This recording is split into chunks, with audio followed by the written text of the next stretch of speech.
We'd like to thank author and scholar Craig Keener today for joining us here at CBD for an interview about his new book, a 2-volume work called Miracles, in which he addresses the phenomena of miracles in the New Testament and also as they have been documented in the modern world. For our first question today, Craig, this book kind of came about in a unique way. I was wondering if you could go into some of the details regarding the book's origins and how the project came into being. Sure. The book actually originated as a footnote in my Acts commentary, which ironically is coming out after this book. But I was dealing with questions of historical reliability of the book of Acts, and had earlier, I wrote Historical Jesus of the Gospels after I finished my Acts commentary too, but that came out even earlier. But I didn't deal with miracles much in that book. I said, okay, I'm going to defer it to a sequel. But originally, it was just a footnote in my Acts commentary. I wanted to say, well, for people who say that eyewitnesses would never say anything like this, that all this stuff has to be either made up or legendary accretion, there are eyewitnesses in the world who claim these things today, and so we ought to take that into account and not just assume that these things would be made up. And I was going to just cite 2 or 3 sources in my footnote, because I knew that there were these accounts all around. I'd heard a number of them, and I knew that there were some books that mentioned some of them, but I wanted to find like 1 or 2 books that cataloged a fairly large number of them. And initially I didn't find those. I was expecting to find them. And so I started just doing research and collecting more of the data. Eventually I did find some books that cataloged some miracles in different ways, but the footnote grew and grew, and after about 100 pages, it was a chapter by that point, I asked the publisher if maybe we could just consider breaking it out into a separate book, and of course it's grown to nearly 1,200 pages since that time. And meanwhile, more information keeps coming in, but anyway, the book is out now. So in the book, one of your primary goals is, a philosophical agenda. David Hume is he rejected miracles because they're not universally verifiable by human experience. Yes. Now, why? And that's kind of, in some ways, has been kind of a running methodology for modern scholarship for a really long time. With some exceptions, C.S. Lewis obviously took exception to that line of reasoning. But why, from your perspective, does that line of reasoning fail to adequately deal with historiographical questions when it comes to miracles? Yeah, thank you. The book actually addresses two levels of the question. I mean, one is, do eyewitnesses have experiences like this or claim experiences like this, like the ones we have in the Gospels and Acts? And I think when you look at the evidence, there's no way to deny that they do. So we don't need to say that those things were made up later on, after people forgot what went on originally. That's the primary thesis of the book.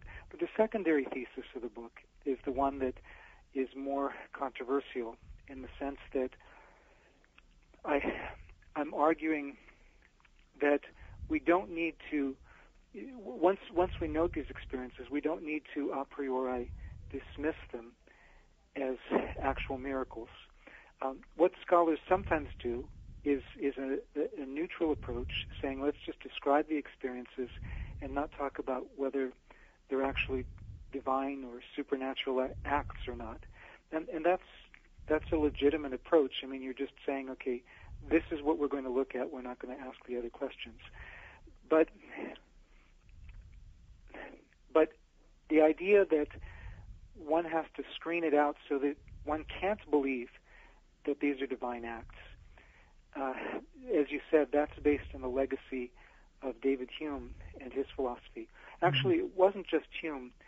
It was an argument that circulated among the deists, and Hume kind of abbreviated, he condensed some common deist arguments of his era. Some of the debates about what Hume meant are because his essay is so short on the subject, but when you read it in the context of the deists, then a lot of the points make more sense.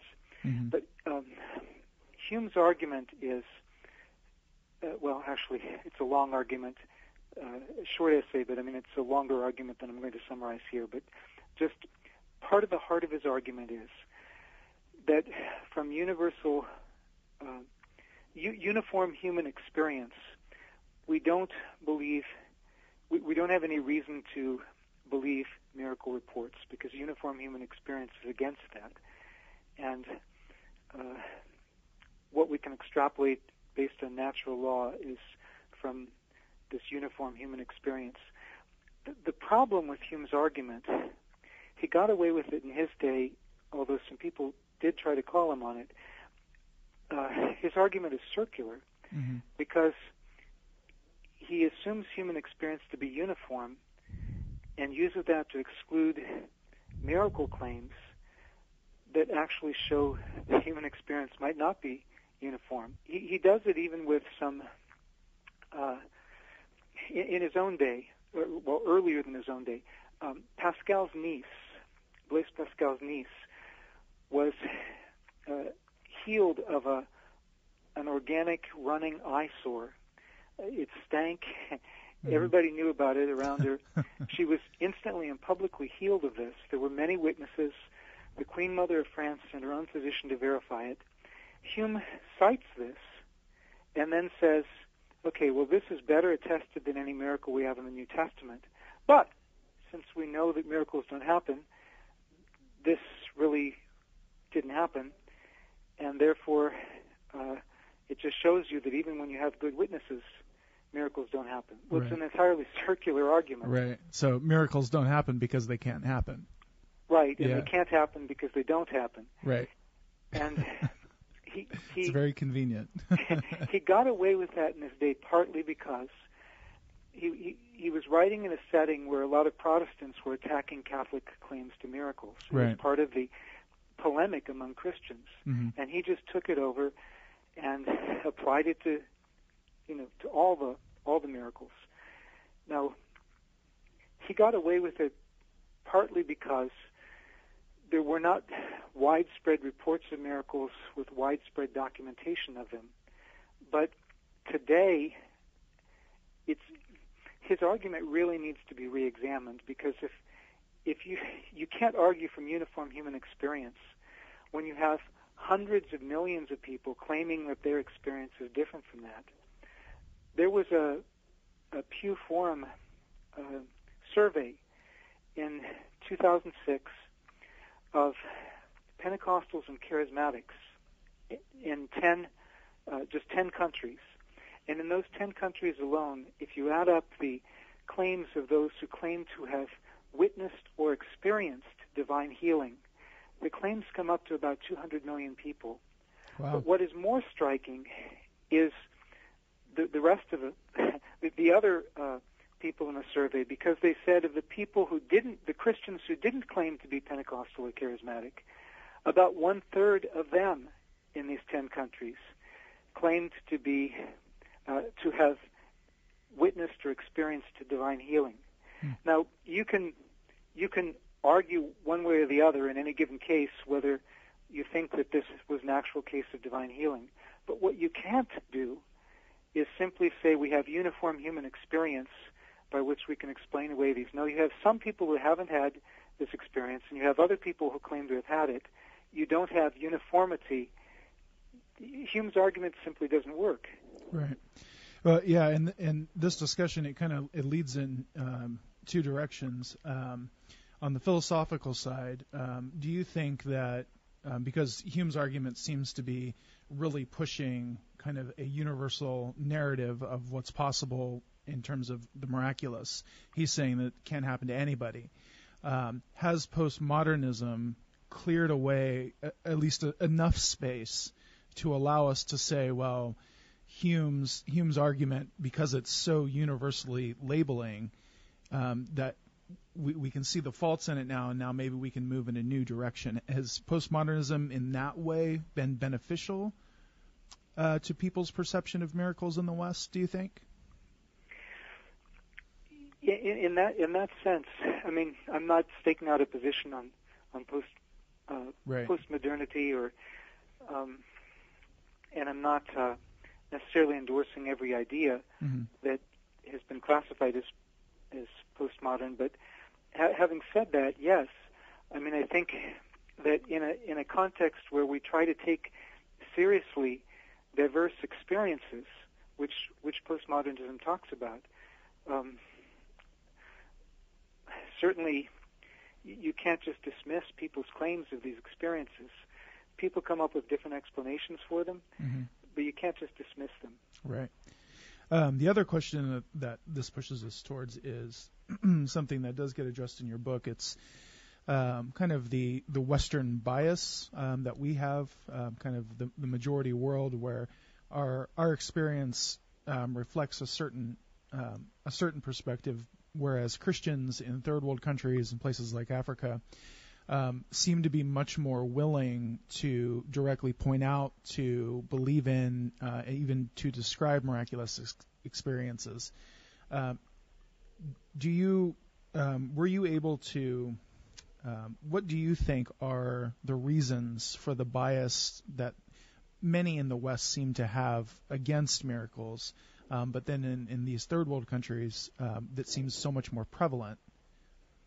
How does that work into your overall thesis?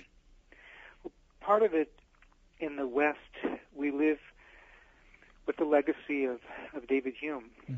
His argument has been taken for granted in many circles, and people have often treated it as if it's the verdict of science, when in fact, in Hume's own day, the majority of English scientists actually believed in miracles. So, I mean, Hume wasn't